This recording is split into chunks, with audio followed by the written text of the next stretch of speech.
রবিবার বিজেপি ৬ আগরতলা মণ্ডল এলাকায় সদস্যতা অভিযান করেন মুখ্যমন্ত্রী ডক্টর মানিক সাহা। এই দিন মুখ্যমন্ত্রী বিজেপি ৬ আগরতলা মণ্ডলের বেশ কয়েকটি বাড়িতে গিয়ে সদস্যতা অভিযান করেন। সাথে ছিলেন ৬ আগরতলা মণ্ডলের সভাপতি হীরালাল দেবনাথ, কর্পোরেটর প্রদীপ চন্দ, বিজেপি নেত্রী পাপিয়া দত্ত সহ অন্যান্যরা। এই দিন সদস্যতা অভিযানে অংশগ্রহণ করে সংবাদ মাধ্যমের মুখোমুখি হয়ে মুখ্যমন্ত্রী ডক্টর মানিক সাহা জানান, ইতিমধ্যে বিজেপির প্রায় ৬ লক্ষ মেম্বার হয়ে গেছে। মানুষের মধ্যে ব্যাপক উৎসাহ রয়েছে। টার্গেট ছিল প্রায় 12 লক্ষ। এর মধ্যে যা শুনলাম খবর পেয়েছি আমি প্রায় 6 লক্ষর মতো ছুঁইছি। এটা ভালো লক্ষণ।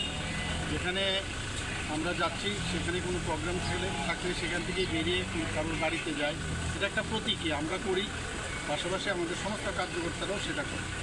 তো মানুষের মধ্যে উৎসাহ দেখলাম এবং আমাদের মাননীয় প্রধানমন্ত্রীজি এবং আমাদের পার্টির উপর এত আস্থা মানুষের, যে মানুষ বসে আছে কখন এটা করবে। অনেকে অনলাইনে করেও ফেলেছে, এটাকে এখন আবার বাড়িয়েছে। তো আশা করি যে আমাদের যে টার্গেট, সেই টার্গেট আমরা নিশ্চয়ই ফুলফিল করব। গত বছর আমাদের সারা ভারতবর্ষে বিজেপির যে সদস্যের সংখ্যা ছিল প্রায় 18 কোটি। এবার আরও কত বাড়বে বুঝতেই পারছেন। ত্রিপুরাতে আগে ছিল 6,50,000, সেটা এবার আমরা 12 লক্ষ রেখে দিচ্ছি, সেটা সব দিকেই বাড়বে। ব্যুরো রিপোর্ট, খবর ত্রিপুরা।